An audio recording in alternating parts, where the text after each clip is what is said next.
नमस्कार मेरे प्यारे विद्यार्थियों, मैं राहुल जायसवाल एक बार फिर से स्वागत और अभिनंदन करता हूं अपने यूट्यूब चैनल पे। जैसा कि पिछले लेक्चर में हम लोगों ने प्रॉफिट एंड लॉस का बहुत इंपॉर्टेंट कॉन्सेप्ट सीखा था जिसमें एलिगेशन का इस्तेमाल हुआ था। ठीक है बच्चों, तो जो पिछला लेक्चर था उसमें क्वेश्चन का कुछ बोल ये था, मैं एक बार फिर से रिपीट कर दूँ कि कोई व्यक्ति 5,000 रुपये में दो वस्तु समान भाव से खरीदा था। 5,000 रुपये में दो वस्तु समान भाव से खरीद कर एक को 20% फ़ायदे में बेचा था, दूसरे को 10% घाटे में बेचा था। ठीक, एक को 20% फ़ायदे में, दूसरे को 10% घाटे में बेचने के बाद उसको क्या हुआ कि पूछा गया, बताइए कुल मिलाकर उसको कितने % का प्रॉफिट अथवा लॉस हुआ। ठीक, इसमें जस्ट उल्टा है। अब इसमें कह देगा कि भाई कोई व्यक्ति 5,000 रुपये में दो वस्तु खरीदा, एक को इतने % का फ़ायदा हुआ, दूसरे को इतने % घाटे में बेच दिया और कुल मिलाकर उसे इतना % फ़ायदा या घाटा हुआ। तो बताइए दोनों वस्तु का क्रय मूल्य कितना था। ये काफ़ी इंपॉर्टेंट क्वेश्चन है, ये बहुत इंपॉर्टेंट क्वेश्चन है, इसलिए इसको ध्यान रखिएगा कि किसी वस्तु को दो वस्तु को एक निश्चित मूल्य में समान भाव पे खरीदना और किसी दो वस्तु को एक निश्चित मूल्य में खरीदना, ये डिफरेंट है। तो पहले हम क्वेश्चन को समझते हैं, क्वेश्चन के थीम के इसके भाव को समझते हैं। लास्ट तक ये वीडियो जरूर देखिएगा, ये क्वेश्चन आपको काफ़ी बढ़िया कॉन्सेप्ट देने वाला है। तो देखिए क्वेश्चन ये कि कोई व्यक्ति 1,350 रुपये में दो वस्तु खरीद कर 1,350 रुपये में दो वस्तु खरीदा। इसका मतलब ये नहीं कि वो आधा आधा आपका मतलब जो आपका है 600% खरीदा, ऐसा नहीं है। 1,350 रुपये में दो वस्तु खरीद कर पहले को 7.5% फ़ायदे में बेचा है और दूसरे को 6% हानि पर बेच दिया और उस प्रक्रिया में उसे न तो लाभ और न ही हानि हुआ, मतलब कुछ नहीं हुआ। ठीक है, उस प्रक्रिया में उसे कुल मिलाकर, ध्यान देखिएगा, एलिगेशन का मैंने नियम बताया था, जब भी दो अलग अलग डेटास को मिलाकर तीसरी डेटा बनाई जाती है तो हमेशा हम लोग क्या करते हैं, एलिगेशन का नियम लगाते हैं। ठीक है, तो 1,350 रुपये में दो वस्तु खरीदकर पहले को 7.5% फ़ायदे में बेचा, दूसरे को 6% घाटे में बेचा और इस पूरे प्रक्रिया में उसको कुछ नहीं हुआ, अर्थात 0% का प्रॉफिट और गेन हुआ। तो बताइए दोनों वस्तुओं का क्रय मूल्य कितना था। जब ऐसा क्वेश्चन है तो बच्चों देखो लगाते कैसे हैं। जैसा कि मैंने पिछले वीडियो में बताया था कि भाई प्रॉफिट इधर लिखते हैं, लॉस इधर लिखते हैं। ठीक है, तो ये बताइए कोई व्यक्ति 1,350 रुपये में दो वस्तु खरीदकर पहले को 7.5% फ़ायदे पर बेचा, दूसरे को 6% घाटे पर बेचा और कुल मिलाकर उसे 0% का न तो लाभ अथवा न ही हानि होने का मतलब ये है कि इसको 0% का फ़ायदा हुआ या घाटा हुआ। तो 0 मतलब 0। ठीक है, अब एलिगेशन का नियम मैंने बताया था, फर्स्ट रूल कि भाई इसमें से इसको घटा कर यहाँ लिखते हैं 7.5 - 0, इसमें से इसको घटाएंगे तो 0 - 0 क्या हो जाएगा, +6 हो जाएगा। 0 में -6 घटाओगे तो माइनस क्या हो जाएगा बच्चों, प्लस हो जाएगा। सिंबल का ध्यान दीजिएगा। अब देखो रेशियो कितना है, 7.5 रेशियो 6। अगर 1.5 से इसको छोटा करो काट के तो 1.5 के टेबल में 15 × 5 = 75, 15 चौके 60, 5:4 का रेशियो आ गया। इसका मतलब ये है कि जो लॉस वाला सामान था वो 5 हिस्से का था, अब प्रॉफिट वाला कितना है, 4 हिस्सा है। एक बार मैं फिर से बता दूं कि कोई व्यक्ति 1,350 रुपये में दो वस्तु खरीदा, कितने में खरीदा ये हमें नहीं पता, हो सकता है कितने का हो, हमें नहीं पता। पहले को 7.5% 7.5% फ़ायदे पर, दूसरे को 6% घाटे में बेचा और उस प्रक्रिया में उसे कुल मिलाकर ना तो फ़ायदा ना तो घाटा हुआ। तो पूछा ये कि बताइए दोनों वस्तु का क्रय मूल्य कितना था। तो प्रॉफिट को राइट में लिखते हैं, लॉस को लेफ्ट में लिखते हैं और जो कुल मिला के हुआ, अगर प्रॉफिट होता तो प्लस होता है, यहाँ पर लॉस होता तो माइनस होता। तो इसमें से इसको घटा के यहाँ लिखेंगे, इसमें से इसको घटा के यहाँ लिखेंगे, तुरंत इसका रेशियो निकालेंगे।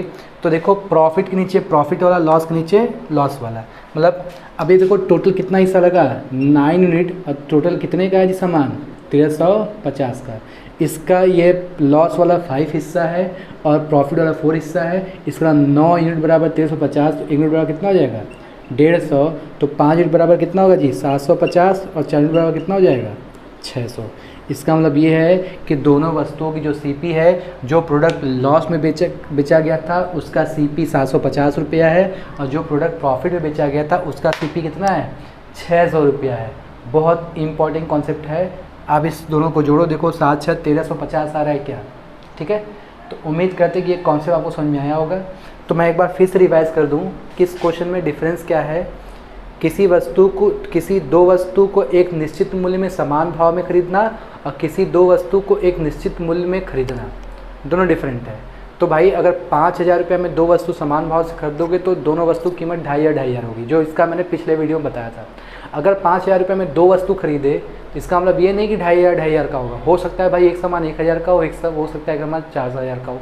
तो ये वाला क्वेश्चन था, ठीक है। आओ हम इसी तरह से क्वेश्चन क्रिएट करते हैं, ठीक है। क्वेश्चन को हम लोग यहाँ क्रिएट करते हैं कि मान लो कि भाई 6,000 रुपये में दो वस्तु खरीदा, ठीक है। एक को हमने क्या किया 15% फ़ायदे में बेचा, और एक को हमने क्या किया भाई 12% घाटे में बेचा, और इस पूरे प्रक्रिया में उसको 3% क्या हुआ, घाटा हो गया, 3% का लॉस हो गया, ठीक। कुल मिलाकर 3% का लॉस हुआ है। अब हम लोग रेशियो निकालते हैं, ठीक है। तो यहाँ कोई प्रॉफिट लॉस नहीं हुआ था तब 0 लिखे थे। अगर यहाँ पर 3% का लॉस है तो देखिए क्या करेंगे, -3 लिख देंगे। 15 में से -3 आप जब सॉल्व करोगे, 15 में -3 घटाओगे तो 15 माइनस -3 क्या हो जाएगा, प्लस। तो 15 में से -3 घटाने पे क्या हो जाएगा, 18। कुछ लोग यहाँ 15 में से -3 घटा के 12 लिख देते हैं। 15 में से -3 को घटाना है तो माइनस प्लस क्या हो जाएगा आपका 18 हो जाएगा, और -3 में से -12 जोड़ोगे तो -3 -12 घटाओगे तो -3 + 12 हो जाएगा, आएगा कितना बच्चों 9। इसका रेशियो निकालोगे 2:1, मतलब लॉस वाला 2 यूनिट है, प्रॉफिट वाला 1 यूनिट है। इसका मतलब टोटल 3 यूनिट बराबर कितना 6,000 रुपीज़, 1 = 2,000 रुपीज़। इसका मतलब ये 2 to the ये 4,000 का रहा होगा बच्चों, और ये हमारा कितना रहा होगा 2,000 का रहा होगा। तो देख रहे हैं ये वीडियो में, ठीक है। तो मैं क्वेश्चन को सेकंड को मैं रिपीट करता हूँ। क्वेश्चन कुछ भी हो सकता है, लाखों क्वेश्चन बना सकते हैं, कहानी कभी नहीं चेंज होगा। क्वेश्चन का बोल ये था कि भाई कोई व्यक्ति 6,000 रुपये में दो वस्तु खरीदता है। पहले को आपको दिया हुआ है 15% फ़ायदे पे, और दूसरे को 12% घाटे में बेचा, और इस पूरे प्रक्रिया में उसे कुल मिलाकर 3% का घाटा हुआ। 3% क्या हुआ, घाटा हुआ। तो पूछा है कि भाई दोनों वस्तुओं का CP कितना था, तो 15 में से -3 घटाओगे तो 18 आएगा, और -3 में से -12 घटाओगे तो 9 आएगा। ये घटाने आना चाहिए, क्लास 6 का क्वेश्चन है। तो रेशियो देखो 18:9 बना, इसको छोटा करो 2:1 हो जाएगा। 2:1 का 6,000 बंटवारा कीजिएगा तो 3 यूनिट बराबर 6,000, 1 = 2,000, देन 2 यूनिट = 4,000 एंड 1 = 2,000 हो जाएगा। इसका मतलब जो लॉस वाला प्रोडक्ट है वो 4,000 का था, और जो प्रॉफिट वाला प्रोडक्ट था उसका CP 2,000 का हो जाएगा, ठीक है। तो आइए हम लोग क्या करते हैं, इसी तरीके से एक एग्जांपल और देखते हैं, हम लोग प्रॉफिट का भी देख लेते हैं, ठीक है। तो आप इस पूरे सिस्टम का स्क्रीनशॉट ले सकते हो, ठीक है बच्चों। चलिए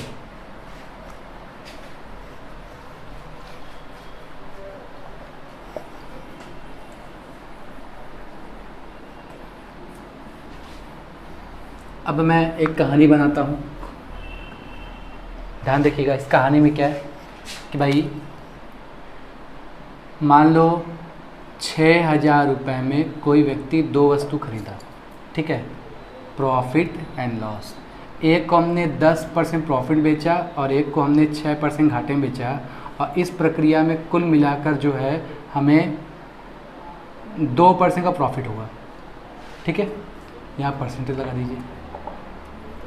कोई व्यक्ति 6,000 रुपये में दो वस्तु परचेज किया। पहले को 10% प्रॉफिट में बेचा है, दूसरे को 6% लॉस में बेचा है, और इस प्रक्रिया में उसे कुल मिलाकर 2% का प्रॉफिट हुआ। तो क्वेश्चन ये है कि बताइए दोनों का CP क्या होगा। तो फिर वही रूल लगा दीजिए कि भाई इसमें से इसको घटाओगे तो 10 में से 2 गया 8, और 2 में से -6 घटाएंगे तो भी क्या आएगा 8 हो जाएगा।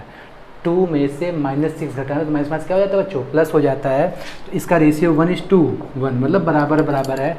इसका मतलब ये हो गया कि भाई 2 यूनिट बराबर कितना हो गया 6,000, तो 1 = कितना होगा 3,000, मतलब दोनों वस्तु की कीमत कितनी रहेगी बच्चों 3,000 देख रहे हैं। तो उम्मीद करते हैं कि ये भी कॉन्सेप्ट आपको समझ में आया होगा, ठीक है। तो इस सिस्टम का स्क्रीनशॉट ले लीजिए। मैं एक बार क्वेश्चन को रिपीट कर देता हूँ कि 6,000 रुपये में कोई व्यक्ति दो वस्तु खरीदा। पहले को 10% फ़ायदे में बेचा और दूसरे को जो है 6% घाटे में बेचा, और इस पूरे प्रक्रिया में उसे कुल मिलाकर 2% का बेनिफिट हुआ। तो आपसे पूछा ये जा रहा है कि बच्चों बताइए कि दोनों वस्तु का CP कितना होगा। तो इसमें से इसको घटा के यहाँ लिख देंगे, इसमें से इसको घटा के यहाँ लिख देंगे, ठीक है। और इसका रेशियो 1:1 आ गया। तो जब इसको सॉल्व करेंगे तो 2 यूनिट बराबर 6000, तो 1 यूनिट बराबर आपका 3000 हो जाएगा। तो 3-3000 रुपये का हम क्या कर देंगे, बंटवारा कर देंगे। तो उम्मीद करते हैं कि कॉन्सेप्ट समझ में आया होगा। आइए बच्चों हम लोग क्या करते हैं, इसी तरीके से एग्जाम्पल और देखते हैं। आइए मेरे प्यारे विद्यार्थियों, एलिगेशन का बहुत एग्जाम्पल देखते हैं। जैसे एक दुकानदारी के हिसाब से सोचते हैं, अपने आप को दुकानदार मान लीजिए कि भाई आपने 50 kg चावल खरीदा, ठीक है, किसी निश्चित मूल्य में खरीदा, जिसमें से आपने क्या किया, यहाँ लिख देते प्रॉफिट, यहाँ भी प्रॉफिट, ठीक है। प्रॉफिट तो कोई प्रॉफिट ही लिख देंगे, बड़ा वाला इधर छोटा वाला इधर। जिसमें से आपने क्या किया, ध्यान रखिएगा, एलिगेशन का नियम पहले बनाते समझा देते हैं। हमेशा यहाँ हम लोग वजन लिखते हैं और ये हमेशा परसेंटेज होना चाहिए।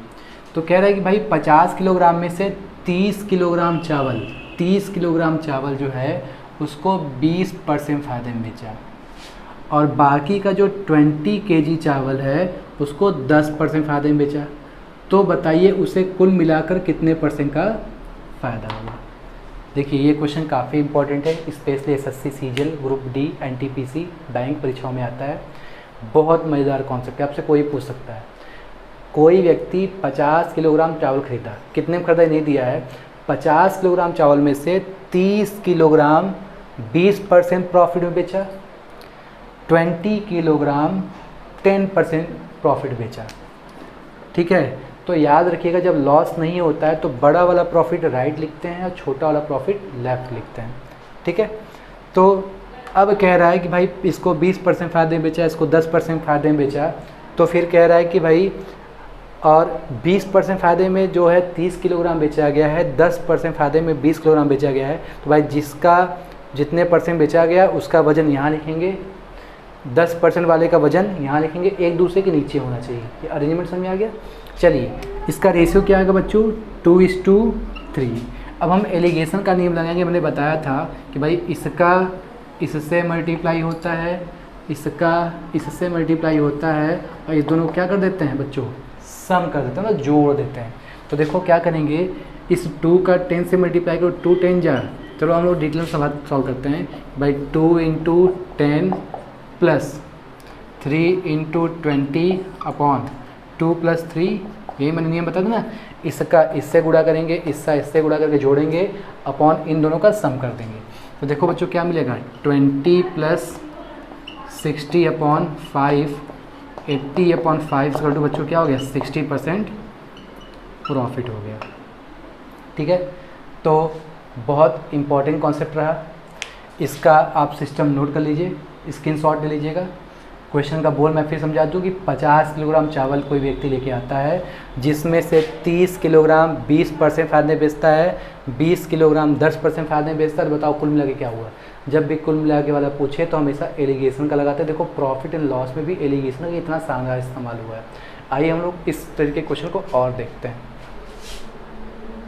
आइए मेरे प्यारे विद्यार्थियों, एक और कहानी बनाते हैं कि भाई कोई व्यक्ति 120 किलोग्राम चावल खरीदा, ठीक है, जिसमें से 50 किलोग्राम चावल को इसने क्या किया, 25% प्रॉफिट बेचा। 50 kg चावल को 25% प्रॉफिट बेचा, और बाकी कितना बच गया हमारा, 70 kg चावल को उसने 5% लॉस बेच दिया। तो पूछा है बताइए इस पूरे प्रक्रिया में उसको क्या हुआ, 50 kg चावल को 25% फ़ायदे में बेचा, बच गया 70 kg। चलो हम इसको उल्टा मान लेते हैं, चलो है ठीक। अब बाकी का जो 50 किलोग्राम है इसने क्या किया है, हम 80-40 मान लेते हैं, जिसमें आपको बनाने में आसानी हो। 80 मान लेते हैं और ये 40 मान लेते हैं। 80 kg चावल 25% बेचा है प्रॉफिट में, अब बाकी का जो 40% चावल है वो 5% लॉस बेचा। तो बताइए कुल मिलाकर क्या हुआ। तो सबसे पहला काम हम क्या करते हैं बच्चों, रेशियो लगाते हैं। और इसको रेशियो को चेंज करोगे, देखो 40 के टेबल में 1 बार में आता है, 40 के टेबल में क्या आता है 2 बार में आता है। अब हमें कुल मिलाकर क्या हुआ, हमें इस सिस्टम की वैल्यू निकालनी है। आइए फिर से वही बात करते हैं, इसका इससे मल्टीप्लाई करेंगे -5 × 1 प्लस इस 25 का इस 2 से मल्टीप्लाई करेंगे 25 × 2 अपॉन इन दोनों का हम जोड़ देंगे 1 + 2 कर देंगे। ठीक है बच्चों, तो -5 + 50/3 45/3 = 15%। अगर पॉजिटिव में रिजल्ट आता है तो हमें क्या होगा, यहाँ पर फ़ायदा होगा। भाई 50 में से 5 गया 45 में से 3 का भाग देते कितना होगा 15%। अगर पॉजिटिव है तो प्रॉफिट है, अगर नेगेटिव है तो लॉस है। तो देखिए कितना आसान है। अब आप समझ में आ गया होगा कि भाई एक निश्चित मूल्य में दो वस्तु को अलग अलग रेट में खरीदना, एक ही रेट में खरीदना, या किसी सामान को लेके आना उसको बांट करके बेच देना, तो ये काफ़ी इंपॉर्टेंट कॉन्सेप्ट रहा है। इसको आप इस्तेमाल कर लीजिएगा, आपको काफ़ी हेल्प करेगा। ठीक है, तो क्वेश्चन को फिर मैं समझाता हूँ कि कोई व्यक्ति 120 किलोग्राम चावल लेके आया, 80 किलोग्राम को 25% फ़ायदे में बेचा, 40 किलोग्राम को 5% घाटे में बेच दिया। कुल मिलाकर क्या हुआ, इसको x मान लेंगे, इसका रेशियो निकालेंगे, इसका इससे मल्टीप्लाई, सम इसका इसके मल्टीप्लाई अपॉन x अपॉन 1 + 2 को हम लोग जोड़ देते हैं। तो उम्मीद करते हैं कॉन्सेप्ट समझ में आएगा। बाकी हम लोग चीज़ें क्या करेंगे अगले वीडियो में सीखेंगे। बहुत बहुत